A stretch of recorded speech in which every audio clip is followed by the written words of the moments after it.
శ్రీకాకుళం జిల్లాలో టీడీపీ జిల్లా అధ్యక్షుడు కూన రవికుమార్ రౌడీయిజం సంచలనంగా మారింది. ప్రభుత్వ అధికారులను బండబూతులు తిడుతూ భయభ్రాంతులకు గురిచేస్తున్నారు. పొందూరు మండల ఎలక్ట్రికల్ ఏఈ పైడి దుర్గాప్రసాద్ను దారుణంగా బూతులు తిడుతూ బెదిరించారు. అనుమతులు లేని రెస్టారెంట్కు కరెంట్ కనెక్షన్ను అధికారులు తొలగించారు. దీంతో రెచ్చిపోయిన కూన రవికుమార్ ఎలక్ట్రికల్ ఏఈని తీవ్ర స్థాయిలో దుర్భాషలాడారు.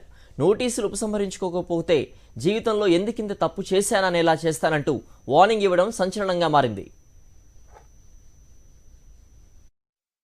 సార్ ఆ ప్రెమిసెస్ లో సార్ రేకుల సైడ్ అది కమర్షియలా కాదా? కమర్షియలే sir. Is there any separate connection for restaurant? Separate connection లేదు సార్.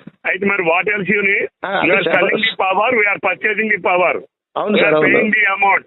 అవును sir. According to the load capacity you have given a meter. Load sir ముందు restaurant just withdrawn, you just withdrawn. లేదా నిన్న high court